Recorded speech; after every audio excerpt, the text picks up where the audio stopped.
ng Ezra News. Balik lang po dun sa post-election assessment.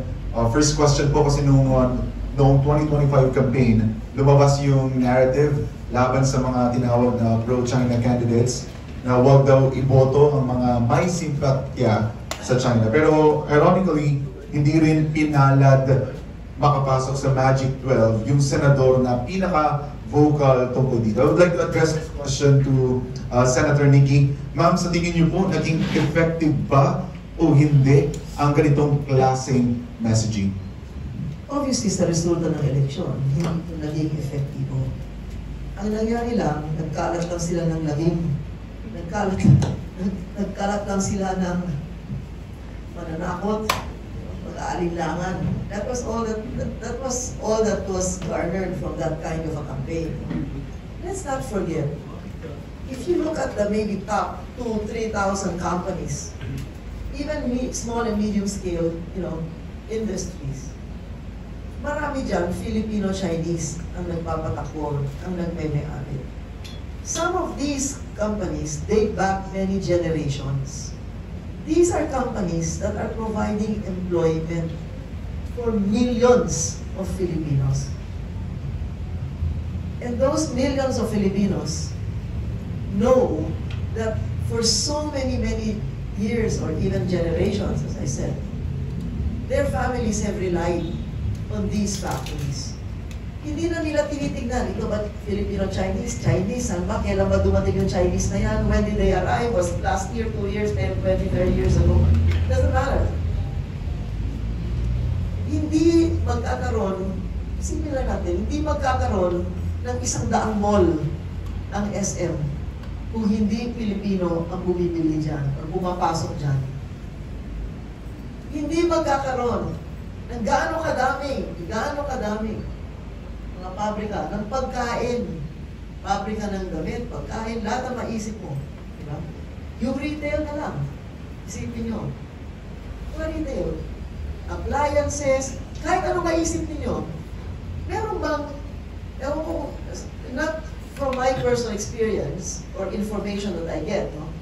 Walang nagpapatayan doon sa 168 eh. Diba? Yung pagpasok ng 168 at pagpasok ng mga produkto galing sa China, nagkaroon ng pagkakataon ang Pilipino na bumili ng cellphone na mura. Nasyak ako minsan, cellphone, 2,000 eh. May cellphone ka eh. Dati hindi ganun. You're given an opportunity to enjoy a more comfortable life. Pagpasok ng mga Chinese, kasi sabi nila, bulok, ganyan. Alam niyo yung pag-rating ng products from China, depends on the amount you want to pay. Gusto mo t-shirt para lang sa eleksyon. After 1-2 months, tapon mo na. Ayaw ko na, bulok, sira na. Well, di ba, walang problema. Mga 20 pesos lang yun eh. Di ba? Eh, yun lang, you're only willing to pay 20 pesos. You expect the t-shirt to last 10 years? Now, you want to buy a t-shirt that will last 10 years. You pay the price. It's still made in China. Dati, sabi nila, bulok yung mga kotse galing sa China. O, tingnan nyo ngayon, nakikita na. Meron tayo lahat internet, di ba? O, tingnan yung kotse. Dito, baha na din, lampas kilay. Yung kotse, pagkakalsada kotse. Pagdating sa baha, naging bangka. Pagdating mo sa kabila, kotse na naman siya. There are countries in the West that are #1 in car manufacturing.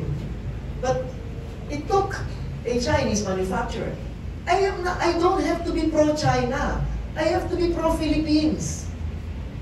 That's the thing that we have to understand. And it saddens me, even the highest, most educated people are saying, I don't like that because it's made in China. Diba? Well, there is a car now, pagka may dalawang kotse, at gusto mong pumarada sa pagitan ng dalawang kotse, at kasyang-kasya na yung kotse mo, merong made in China na kotse. Yung gulong, ang iikot para makapasok ka sideways. Kaya na iniintay kong kotse na bibiling ko yan eh. Dahil alam ko yung atras-abante ako, atras-abante. I'm just being practical. Diba? So kung dati, monopolya ng kanluran, ang pagpapagawa ng mga mararangyang bagay na hindi natin kaya, dahil sila lang ang may kaya, yung may pera, yun lang ang may kaya. Ngayon, bumili ka na made in China. Diba? So, walang away dyan. Walang away. Magkano produkto mo? Kaya kong bilhin, ipapasok ko. Ititinda ko sa abot-kaya ng mas maraming tao. Yun lang. Kikita kayo? Sa China, yung pabrika doon, kikita. Ako na nag-aangkat ng mga kalakal na ito, ay kikita rin dito sa aking sariling bansa. At yung bibili sa akin, na hindi kaya bumili ng mga gawa ng kanluran dahil mas masyadong mahal, ay mabibigyan niya ng maayos ng mga gamit ang kanyang pamilya, sarili niya, dahil ang binili niya made in China. Follow up po, ma'am. Ma'am Nikki, and especially kay Attorney Raul, since kayo po yung nasa ground, sa panahon-nahon niyo po ba, gaano kalaki yung epekto ng foreign policy stance, lalo na kung tungkol sa China, sa desisyon ng mga botante? O mas iniuna pa rin ng mga botante yung bread and butter issues tulad ng trabaho, presyo ng bilihin, at serbisyo? And second follow-up, mas concerned pa rin po ba yung mga Pilipino sa national issues gaya ng West Philippine Sea o sa mga personal na mga pangangailangan nila? Well, sa tingin ko, hindi pa masyadong mature yung ating mga kababayan, mga botante, about foreign policy issues. Yung China is scared kasi na ginawa nilang taktika. Dinidikit nila dyan doon sa issue ng West Philippine Sea. Unfortunately, yung ating mga kababayan, naiintindihan nila yung katotohanan din na wala namang nagsosurrender dyan kahit na sinong Pilipino in his right mind na isosurrender mo yung West Philippine Sea. Pero yun ang gusto nilang ipalabasin. At alam ng mga kababayan natin, marami sa kanila na kalungkuhan naman yan. Sino ba Pilipino naman ang magnanais na isurrender yung katiting na bahagi ng bansa natin kahit isang bato o isang buhangin? Walang Pilipinong gagawin. Kaya hindi sinaniwala yung mga botante. Pagbasihan natin yung naging resulta ng election. Ako na nga yung number one target nila dyan Dahil ako yung chairman ng Philippines Association for Philippines-China Understanding.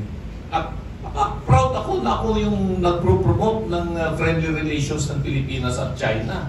At sinasakripisyo ko yung malaking oras ko rito para mapanatili natin ang kapayapaan dito sa rehiyon at magkaroon ng mas malawak na ugnayan, people-to-people exchange, cultural exchange. Kasi kapag dating sa kultura, alam natin lahat, for more than 2,000 years, meron ng exchanges ang mga Pilipino. Nung hindi pa Pilipino ang tawag sa atin dito, sa parting ng mundo dito, pagkain na lang. Yung nga nagsasabi na anti-China daw sila, madalas ko sila makita sa Chinese restaurant. Nakain sila ng siopaw, siomay, pansit. Pero attorney, yung nagka-campaign po kayo on the ground, mas concerned po ba yung mga Pilipino dyan sa issue ng West Philippine Sea or pagkain o trabaho talaga yung importante sa kanila? Importante sa kanila ay yung pagkain, yung murang pagkain. Mas kunya, trabaho, yung concern nila dyan is masyadong mahal ang bilihin, wala kaming pambili ng pagkain, wala kaming pambayad ng matrikula, wala kaming pambayad sa aming kalusugan pag kami nagkasakit. Yun ang concern ng mga tao. Kaya hindi rin masisi talaga itong mga kababayan natin na tumanggap ng kakapiranggot na pera pagdating ng halalan. 300, 500, 1,000. Kasi nga, sa kahirapan ng ating bayan. At yun ang masakit. Dahil sa kahirapan, ay isasakripisyo ng ating mga kababayan yung sagrado nilang karapatan pagdating sa halalan. Yung sinasabi natin na pantay-pantay tayo lahat, mahirap mayaman, isang boto, isang bilang. Pero yung mga mahirap nating kababayan, hindi mo masisi. Dahil sa kakulangan nga ng kanilang pambili at masyadong mahal ang bili.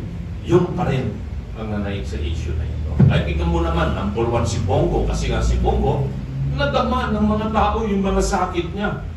At iyon ang isang malaking tulong na nagawa ni Bongo. At totoo naman yun, hindi pula yun. Hindi misrepresentation yung ginawa ni Bongo for the last 6 years na naging senador siya. And for the many years na siya ang naging special assistant ni PRRD from 2016 hanggang 2019.